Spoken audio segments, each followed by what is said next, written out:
야고보서 1장 1절부터 27절까지 말씀인데요. 신약성경 371면입니다. 다 찾으셨으면 함께 말씀을 듣도록 하겠습니다. 하나님과 주 예수 그리스도의 종 야고보는 흩어져 있는 12지파에게 문안하노라. 내 형제들아, 너희가 여러 가지 시험을 당하거든 온전히 기쁘게 여기라. 이는 너희 믿음의 시련이 인내를 만들어내는 줄 너희가 알미라. 인내를 온전히 이루라.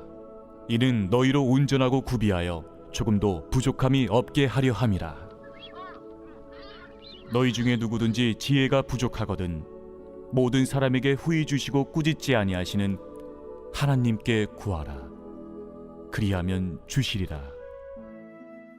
오직 믿음으로 구하고 조금도 의심하지 말라. 의심하는 자는 마치 바람에 밀려 요동하는 바다 물결 같으니 이런 사람은 무엇이든지 죽게 얻기를 생각하지 말라. 두 마음을 품어 모든 일에 정함이 없는 자로다. 낮은 형제는 자기의 높음을 자랑하고 부한 자는 자기의 낮아짐을 자랑할지니 이는 그가 풀의 꽃과 같이 지나감이라.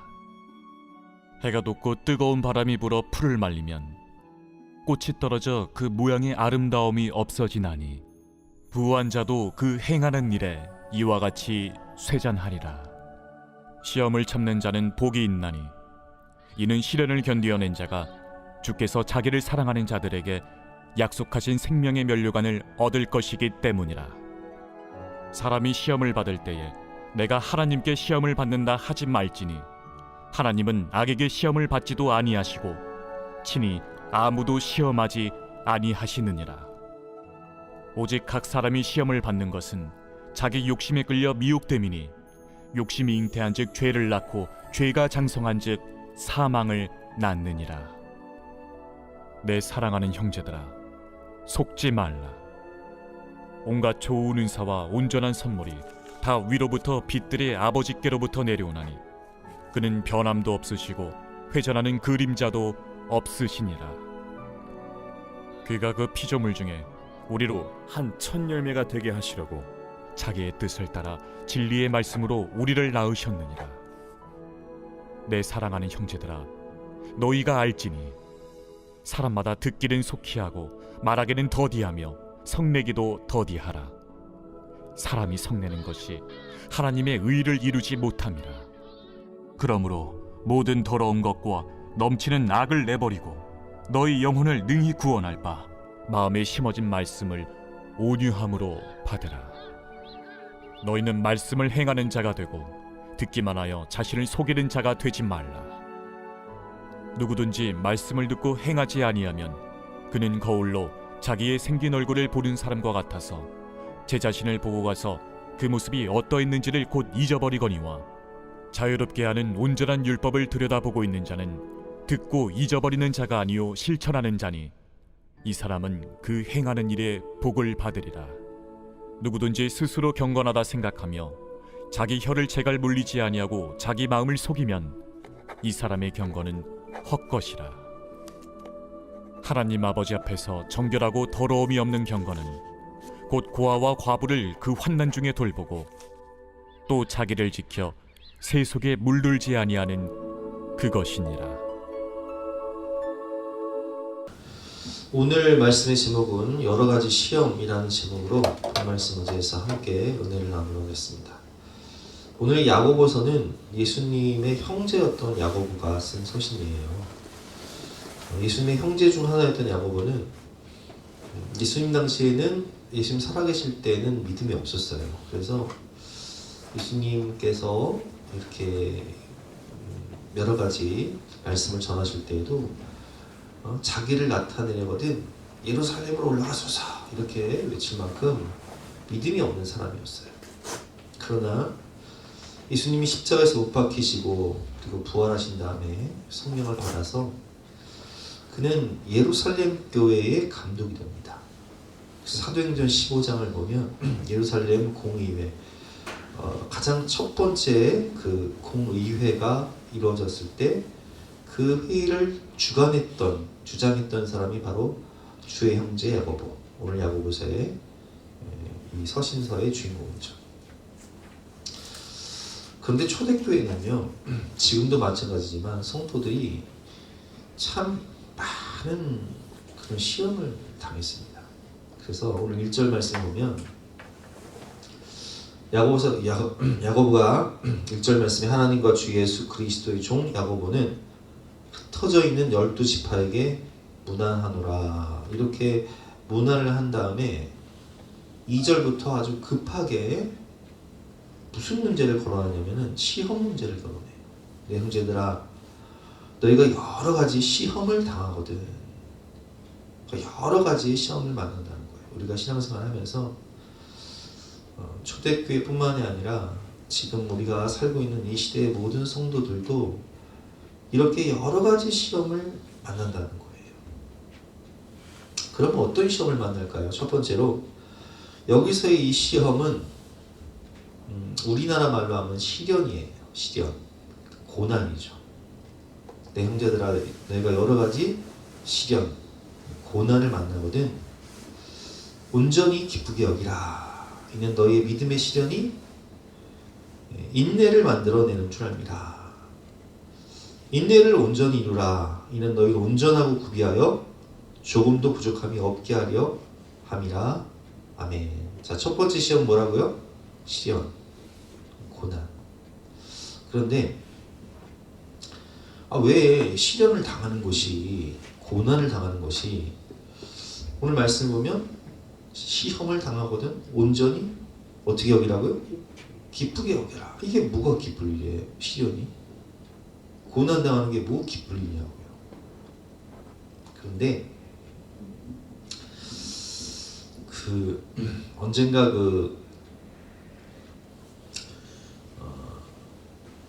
그런 글을 읽은 적이 있는데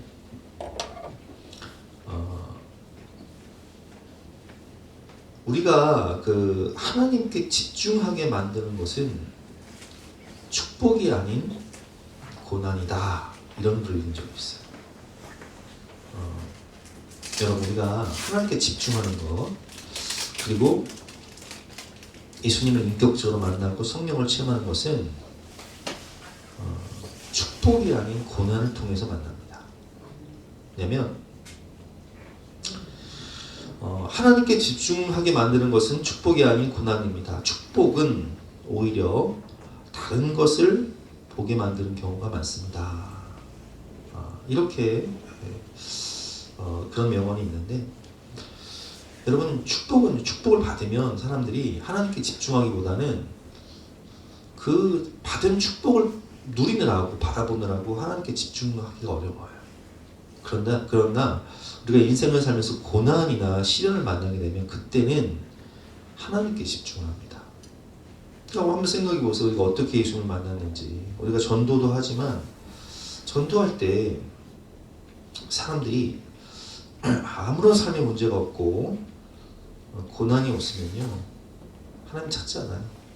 예수 믿으라고 해도 안 들려요. 왜냐면 세상에 즐길 거리가 얼마나 많아요.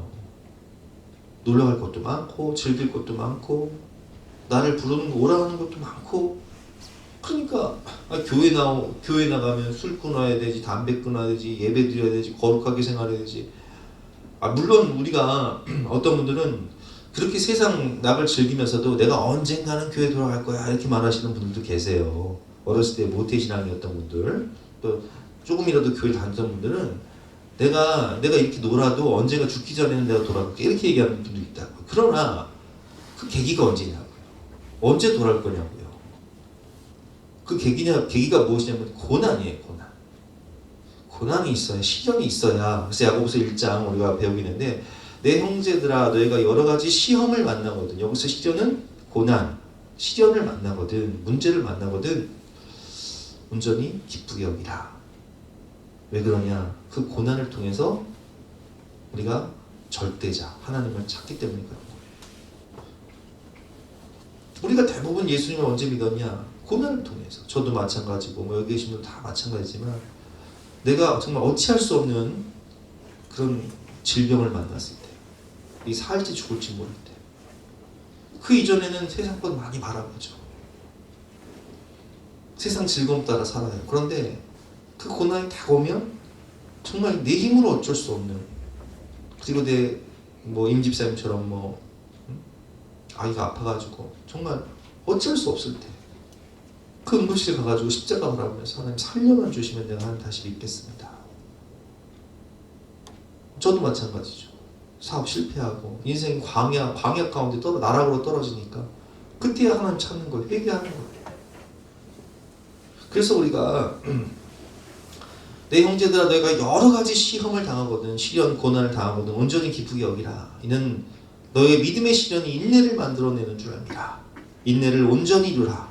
이는 너희로 온전하고 구비하여 조금도 부족함이 없게 하려 함이라. 라는 말씀처럼 우리는 시련과 고난을 통해서 예수님을 인격적으로 만나고 성령을 체험하고 하나님께 집중하는 삶으로 변화되게 된다는 거예요. 그래서 욥이 고난을 통해서 뭐라고 고백하죠? 내가 이전에는 귀로만 된다는 게 뭐예요? 남의 간증을 통해서, 설교를 통해서 내가 귀로만 들었는데 이제는 내가 하나님을 눈으로 배웠나이다. 직접 만난다는 거예요. 성령을 체험하고 예수님 인격적으로 만나고 하나님의 사랑으로 완전히 변화된다는 것이죠. 그래서 욥은 그렇게 고백합니다. 나의 가는 길을 그가 아시나니 나를 단련하신 후에 내가 정금과 같이 나으리라.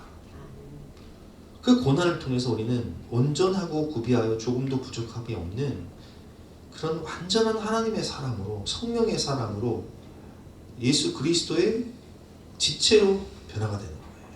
그래서 우리가 여러 가지 시험 중에서 시련과 고난을 만들 때 하나님 감사합니다. 이 고난을 통해서 내가 예수님 만나고 성령 체험하고 하나님의 사람을 거듭나고 온전하고 구비하여 조금도 부족함이 없는 완전한 하나님의 자녀로 새롭게 태어나게 하시니 감사합니다. 이렇게 고백하라는 거예요. 5절 말씀, 야고보서 1장 5절 말씀, 5절부터 8절까지 말씀 한번 교도해 보겠습니다. 5절 제가 읽겠습니다. 너희 중에 누구든지 지혜가 부족하거든. 여기서 지혜는, 여러분 우리가 지혜가 부족할 때가 있어요. 공부하는 학생이 지혜가 부족할 때가 있고, 또 사업하는 분들이 중요한 결정을 할 때 지혜가 필요하단 말이에요. 솔로몬의 지혜가 필요하단 말이에요. 저도 목회를 할 때, 설교 준비를 할 때 특별히 지혜가 필요해요. 하나님 오늘 어떤 말씀을 전할까요? 중요한 결정을 할 때 지혜가 필요하다. 학생이 공부를 하는데 이게 머리가 안 좋아. 어떻게 해야 돼요? 너희 중에 지혜가 부족하거든. 어떻게 하라고요? 5절 말씀, 너희 중에 누군지 지혜가 부족하거든 모든 사람에게 후히 주시고 꾸짖지 아니하시는 하나님께 구하라. 그리하면 주시리라. 근데 여기 지혜에다가 가로를 치고 여기다 성령을 넣어도 되고요, 또 물질을 넣어도 되고요. 하여튼 여러분 넣고 싶은 건 다 넣어보세요. 성령을 구하거든 주시는 하나님, 또 때를 따라 은혜를 주시는 하나님. 꼭 지혜만 여기 해당되는 건 아니에요. 내가 받고 싶은 것이 있으면 여기서 써보세요. 거기다가 내 형제들아 너희 중에 누구든지 지혜가 부족하거든 모든 사람에게 후히 주시고 꾸짖지 아니하시는 하나님께 구하라. 그리하면 주시리라. 6절 말씀 시작. 오직 믿음으로 구하고 조금도 의심하지 말라. 의심하는 자는 마치 바람에 밀려 요동하는 바닷물 같으니 이런 사람은 무엇인지 주께 얻기를 생각하지 말아라. 왜냐? 두 마음을 품어 모든 데 정함이 없기 때문에 두 마음을 품으면 안 된다는 거예요. 그 믿음으로 구한다는 것은 첫 번째 뭐냐? 자, 따라해 보실까요? 미리 감사. 믿고 감사하는 거예요. 믿고 미리 감사하는 거예요. 그래서 옛날에 우리 임 집사님이, 제가 이제 신방을 가서 모이 집사님 둘째 낳게 해달라고 기도할 때 하나님 가정에 아들이 있으니까 예쁜 딸을 낳게 해주세요 라고 안수를 하고 기도하는데, 임 집사님이 얼마나 참 딸을 학수고대하는지 그냥 100% 믿고 아기가 생겼는데 태명을 뭐라고 지었냐면 가시나라고 지었어. 가시나. 응? 근데 모이 집사님이 이제 남편을 놀려먹으려고 병원에 가서 내가 성별을 검사했는데 아들이다. 뻥을 친 거예요. 뻥을. 그러니까 임 집사님 입장에서는 내가 진짜 100% 믿고 기도했는데 이럴 리가 없다. 그때 병원에 전화를 해봤네. 그랬더니 병원에서 뭐라고 얘기했어요? 딸이다. 여러분, 이제 우리가 믿고 감사한다는 것은, 미리 감사한다는 것은 하나님이 그걸 그냥 주실 걸 그냥 믿고 미리 그냥 감사 한번을 해버려요. 그냥. 우리가 아이들한테 무슨 선물을 주겠다 약속을 했으면 아이가 그걸 믿고 감사하면 안 줄 수가 없잖아요. 근데 여기서 또 믿음으로 구한다는 거 두 번째 뭐냐면, 믿고 감사하는 것도 중요하지만 하나님은요 약속을 성취하시는 하나님이세요. 그 약속을 꼭 지키시는 분이시라고. 왜냐면 신실하신 하나님이시기 때문에. 근데 성경에 보면 하나님이 이 기록된 말씀을 통해서 우리에게 하신 약속, 구약과 신약이 있다고요. 그래서 이 약속은 마치 계약서와 같아요. 그래서 우리가 어떤 문제가 생길 때 항상 계약서를 잘 써야 되는 게, 계약서의 그 조건대로, 조항대로, 세부 내역대로 그대로 법적으로 집행되는 거기 때문에 계약을 어떻게 하느냐가 중요해요. 그러면 우리가 하나님께 기도할 때 어떻게 기도해야 되냐? 하나님이 우리에게 하신 약속들이 있어요. 너희가 내 안에 거하고 내 말이 너희 안에 거하면 너희가 무엇이든지 원하는 대로 구하라, 그냥 주시리라. 그 성경을 보면 구원한 자에게 좋은 것 주시겠다고 약속하셨고, 자기 아들을 아끼지 아니하시고 우리 모든 사람들을 내어주시니까 어찌 그 아들과 함께 모든 것을 주시겠다 약속하셨고, 그리고 구원한 자에게 성령을 주시지 아니하시겠느냐. 구하라 주실 것이요, 찾으라 찾게 될 것이요, 문을 두드리라 열릴 것이니라, 이렇게 쏟단 말이에요. 그러면 그 계약 조항을 찾아가지고 하나님께 어떻게 해야 돼요? 들이대야 돼. 하나님 여기 써 있잖아요.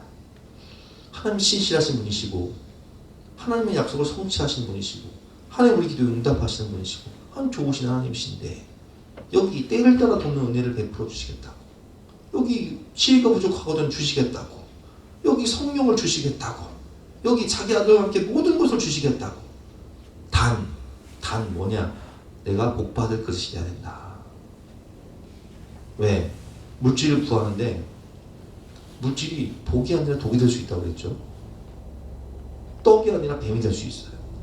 왜? 물질을 죄진 됐으면 어떻게 돼요? 그건 독이 되는 거예요. 그렇죠? 그러니까 내가 복받을 그릇이 되고, 그리고 내가 하나님의 약속의 말씀에 의지해서 그 주신 말씀에 계약 조항을 붙잡고 믿음으로 들이대는 거예요. 하나님 여기 써 있잖아요. 제가 하는 말씀대로 살았고, 이 말씀대로 내가 믿고 감사했고, 그리고 이 말씀을 내가 의지해서 기도하는데, 주님 내가 복받을 그릇이 되거든 주시옵소서, 속히 주시옵소서. 이러면 하나님이 주실 수밖에 없는 거예요. 지혜도 마찬가지죠. 지혜를 받아서 뭐 할 거예요? 지혜로 세상을 살리고, 가정을 살리고, 미래를 살리고, 국가를 살리고, 교회를 살린다. 그럼 주시죠. 근데 그 지혜로, 그 머리 좋은 그 지혜로, 아이고 이 세상을 막 사람들 이용해 먹고 막 가정을 파괴하고, 그럼 주시겠어요? 주시겠냐고요? 그래서 여러분, 목적이 선해야 되는 거예요. 믿고 감상을 구하되, 그리고 약속 말씀 붙잡고 구하되, 내가 복받을 그릇이 돼야 돼요. 하나님 마음에 합한 자가 돼야 돼요.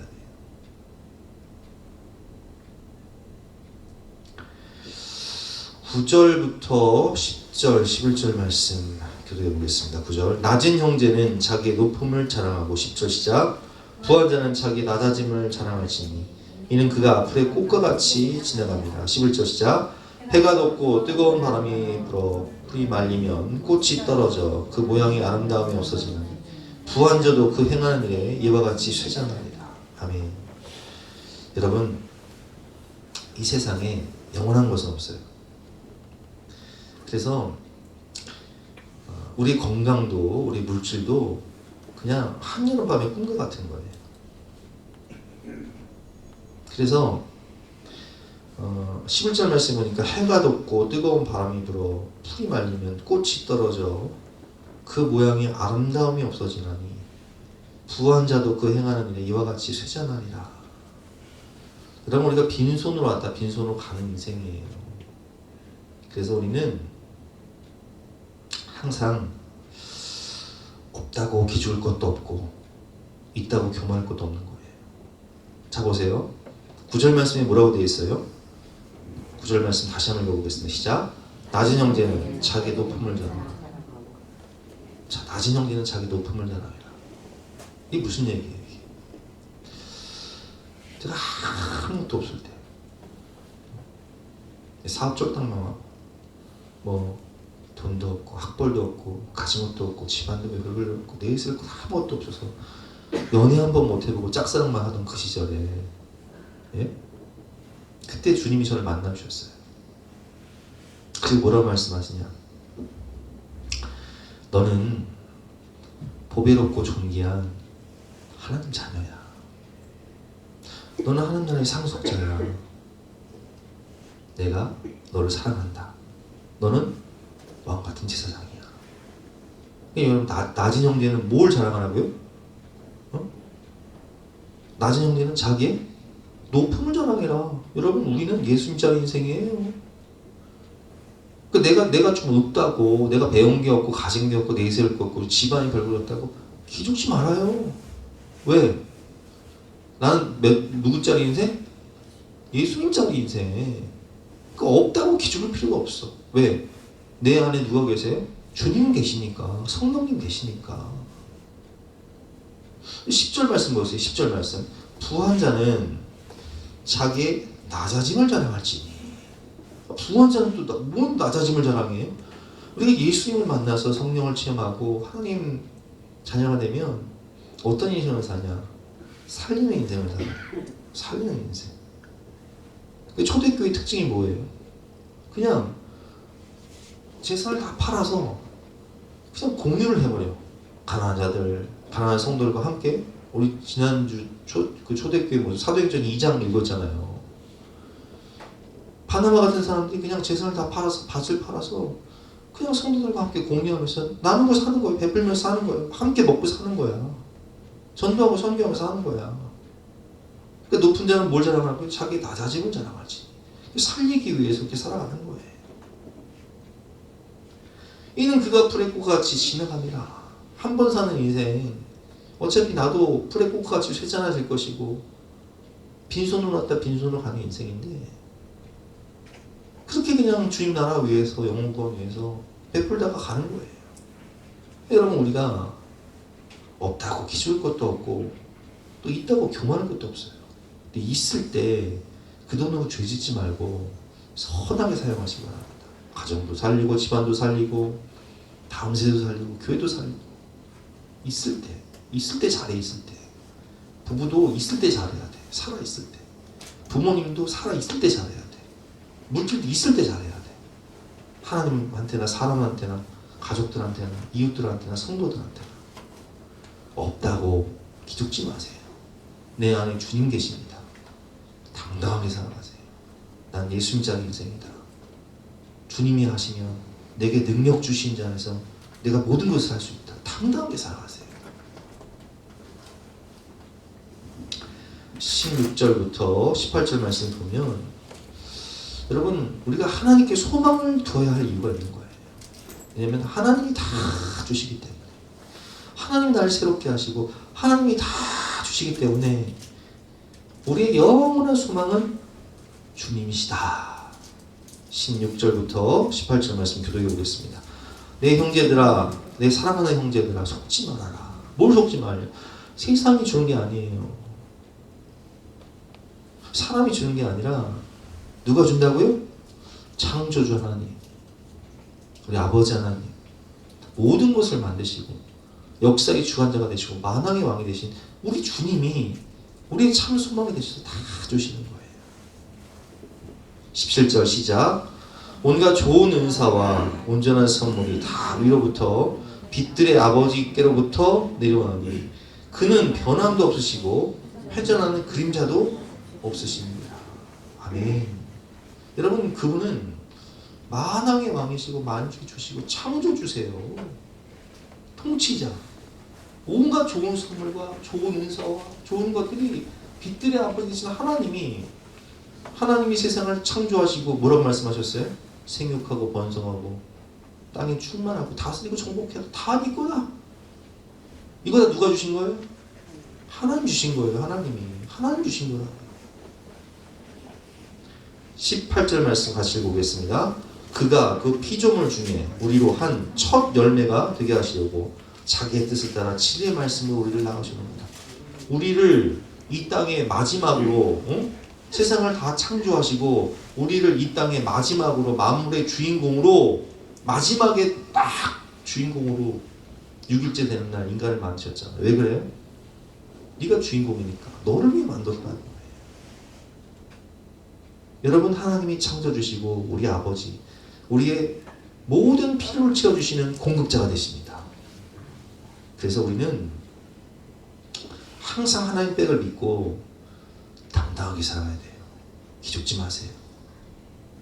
또 있을 때 잘하세요. 12절 말씀 같이 읽어보겠습니다. 시작.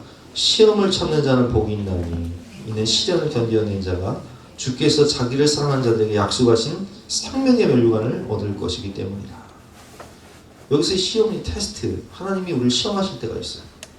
아브라함이 100세에 난 아들 이삭을 하나님이 바쳐라. 저 모리아 산으로 가서 각을 떠서 바쳐라. 세상에. 여러분, 이런 시험, 하나님을 시험하실 때가 있다고. 아브라함에게 하나님 몇 세에 나타나셔서 75세. 근데 몇 세 아들 주셨어요? 100세. 몇 년 기다렸어요? 25년. 오래 참아. 그리고 또 이삭이 장성해서 그 이삭 보는 기쁨으로 살아갈 때 하나님이 아브라함이 뭐라고 말씀하세요? 내 독자, 내 사랑하는 아들 그 이삭을 저 모리아 산에 가서 번제로 바쳐라. 이렇게 시험하신다. 근데 이 시험은 어떻게 통과하겠냐? 아까 시련과 고난은 인내를 통해서 믿음으로 이겨야 되지만 이 시험은요 오직 순종을 통해서, 인내와 순종을 통해서 이길 수 있는 거예요. 이삭을 바쳐라면 어떻게 해야 돼요? 바칠 수밖에 없는 거예요. 바칠 때 하나님이 뭐라고 말씀하세요? 내가 이제야 내 아들 독자도 아끼지 아니하고 독자 이삭보다 나를 더 사랑하는 것을 내가 알았느니라 하면서 너는 통과, 이게 되는 거예요. 그리고 하늘의 별과 같은, 바다의 물 같은 자손을 주시고 가나안 땅에 축복을 주시는 거죠. 그러니까 이 시험은 어떻게 이겨야 된다고요? 순종을 통해서 이길 수 있다. 하나님이 우리를 시험하실 때가 있어요. 우리도 때로는 우리 남편이나 아내를 시험할 때가 있잖아요. 시험할 때가 있다고요. 정말 나를 사랑하는지 안 사랑하는지, 그 무엇보다 나를 사랑하는지 안 사랑하는지, 저 사람보다 나를 사랑하는지 시험할 때가 있잖아요. 시험은 순종을 통해서만 이길 수 있는 거예요. 13절부터 15절에 이 시험은 또 뭐냐? 이 시험은 하나님이 주시는 시험이 아니에요. 그럼 무슨 시험이냐? 이건 사탄이 주는 유혹이에요. 유혹은 어떻게 돼요? 유혹은 피해라. 유혹은 피해라. 13절부터 교독해 보겠습니다. 13절 잘 읽어보겠습니다. 사람이 유혹을 받을 때에, 여기서 시험은 유혹이라고 했죠. 유혹을 받을 때에 하나님께 유혹을 받는다 하지 말지니 하나님은 악에게 시험을 받지도 아니하시고 친히 유혹하지도 아니하십니다. 여러분, 하나님 우리를 그 함정 구덩이로 유혹하지 않으세요. 그럼 왜 우리가 이 유혹에 빠지냐? 이 죄의 유혹에 빠지냐? 14절 말씀 여러분 읽어보겠습니다. 시작. 오직 각 사람이 시험을 받는 것은 자기 욕심에 끌려 미혹됨이니 욕심이 잉태한 즉 죄를 낳고 죄가 장성한 즉 사망을 낳느니라. 왜 유혹을 받는다고요? 욕심의 눈이 멀어. 죄 때문에 마귀의 종로를 타게 되는 거예요. 생각해 보세요, 여러분. 다윗이 밧세바 목욕하는 걸 왜 봐? 그걸 왜 보냐고요. 그리고 뭐라고 해요? 데려오라고 해요. 요셉은 보디발 장군의 아내가 유혹할 때 어떻게 했어요? 내가 하나님 앞에서 득지할 수 없다면서 그 죄를 피해버렸어요. 근데 우리가 왜 유혹을 받냐? 내가 죄 지을 걸 알면서 그 자리를 가는 거예요. 내가 가면 뻔하게 넘어질 걸 알면서 그 모임을 가고 그 사람 만나는 거예요. 여러분, 하나님은 여러분들을 유혹하지 않으세요. 그럼 왜 그 유혹에 넘어가냐? 욕심이 눈이 멀어. 죄에 끌려. 그냥 사탄 마귀의 미혹을 받는 거예요. 아니, 그러면 여러분 생각해 보세요.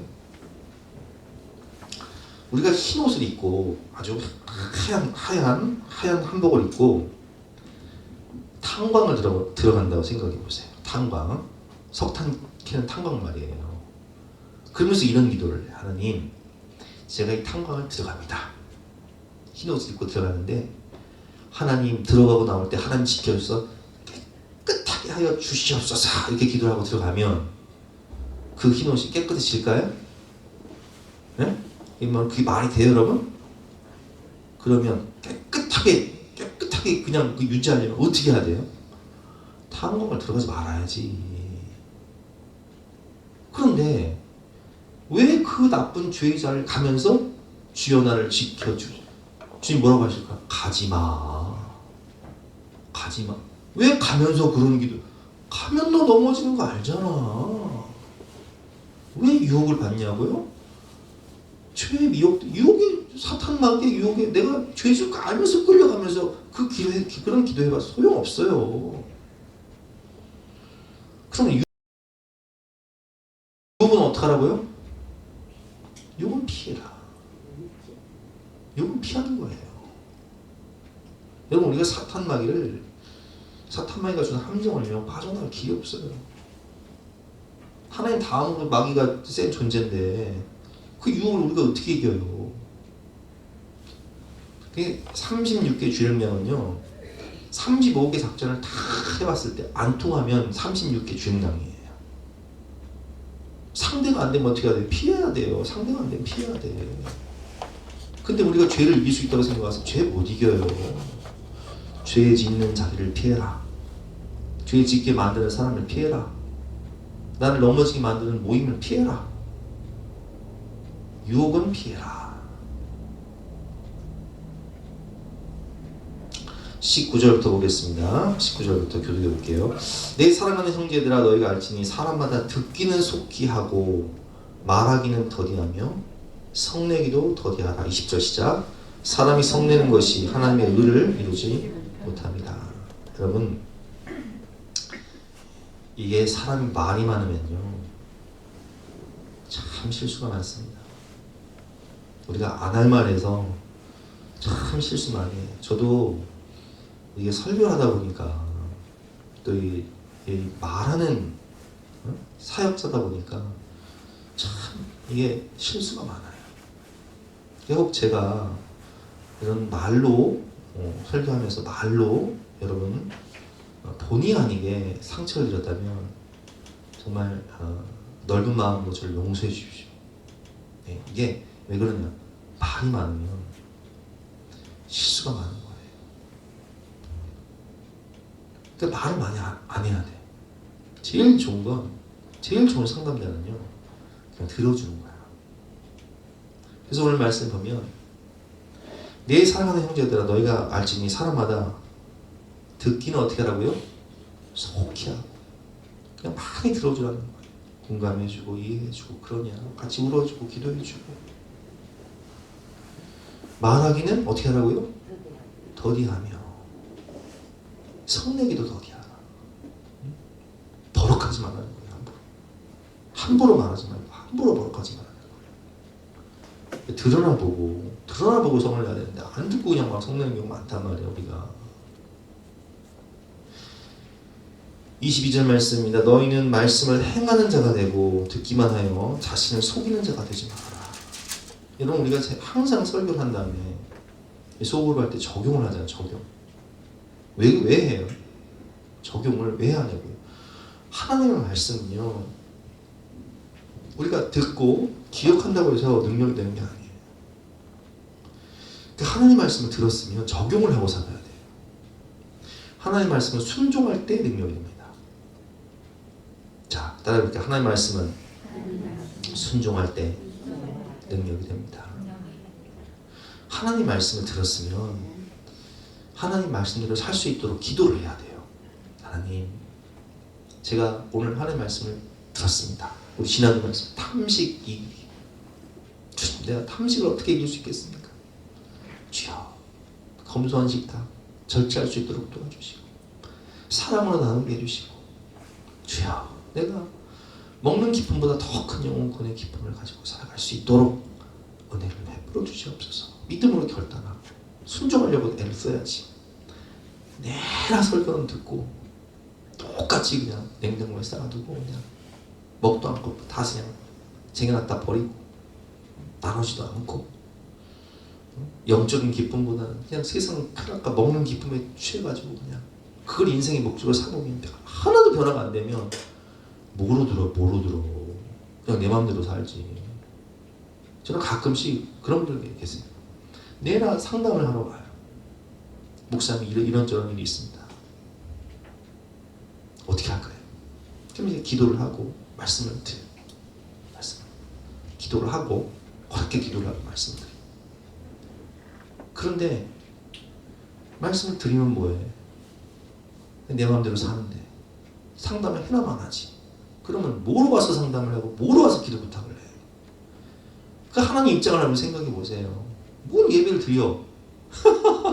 하나님 말씀 들어. 응? 응답 받아.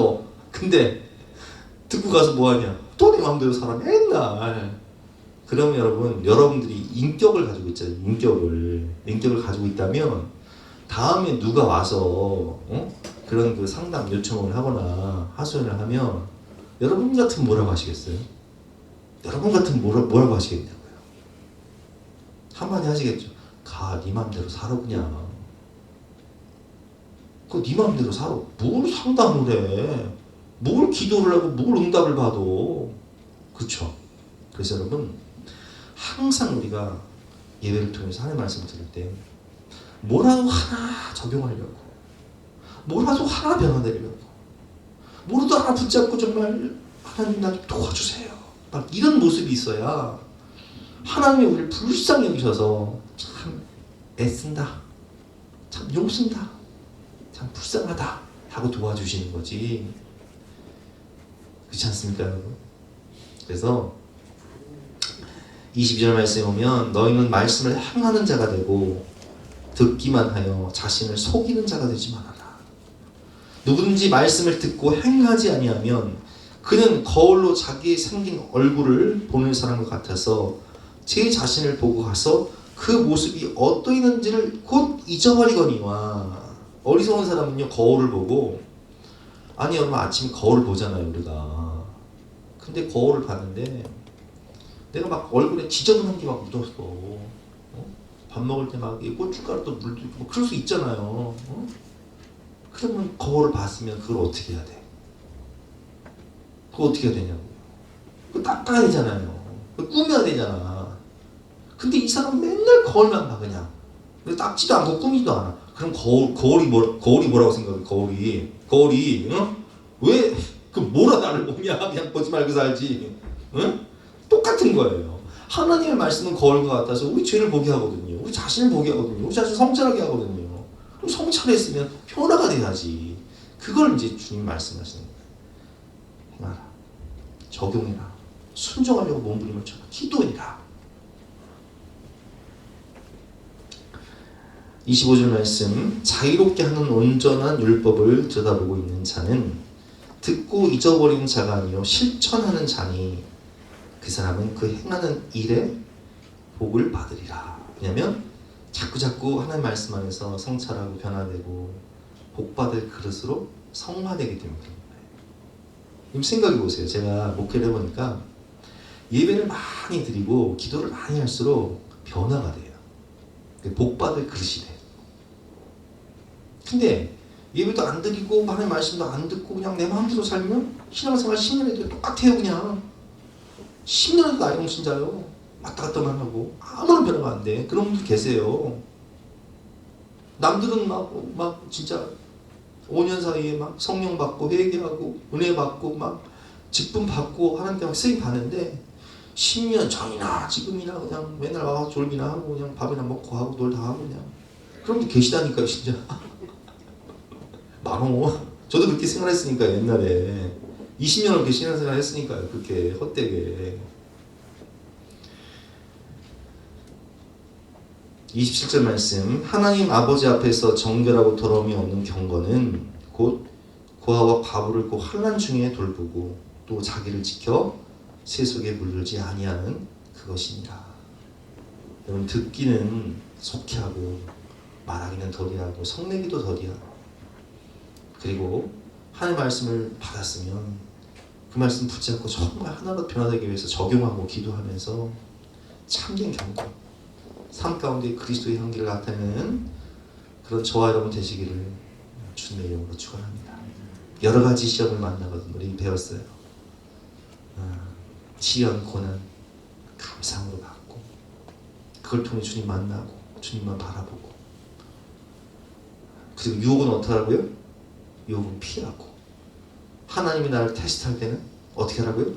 순종하고, 그리고 가급적 말하기는 더디하고 듣기는 속히 하고, 들었으면 순종하고 기도하고 은혜를 구하시는 저와 여러분 되시기를 주님의 이름으로 축원합니다.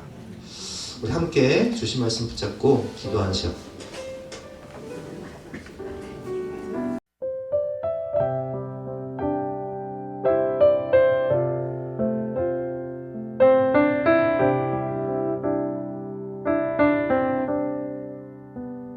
내 모든 시험 무거운 짐을 주 예수 앞에 아뢰이며, 근심에 쌓인 날 돌아보사 내 근심 모두 맡으시네.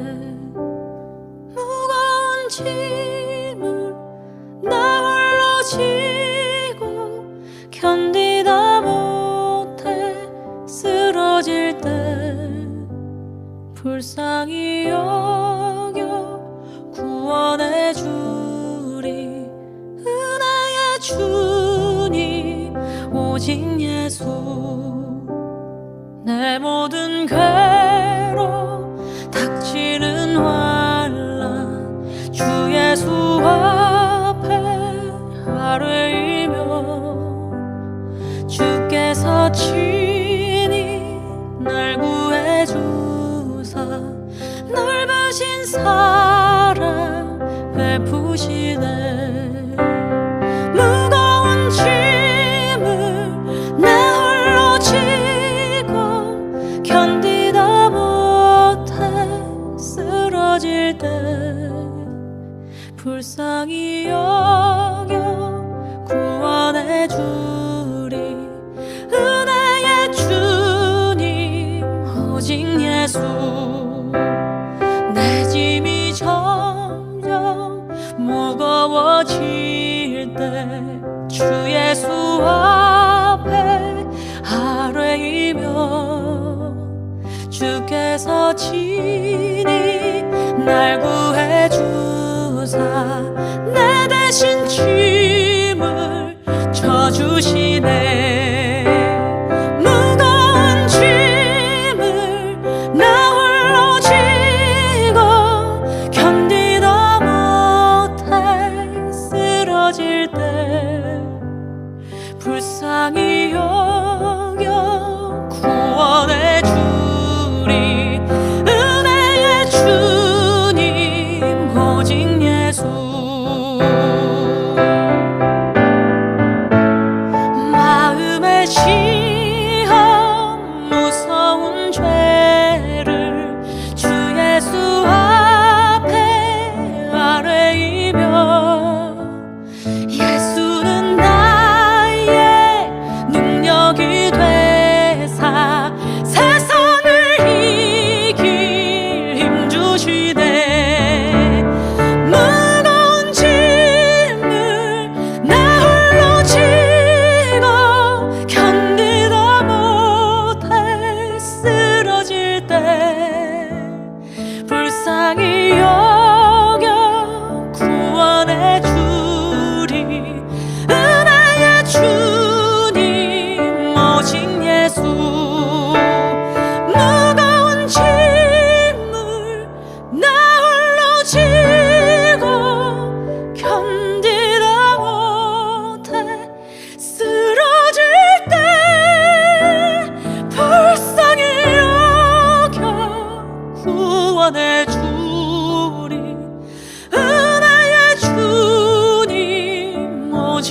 예수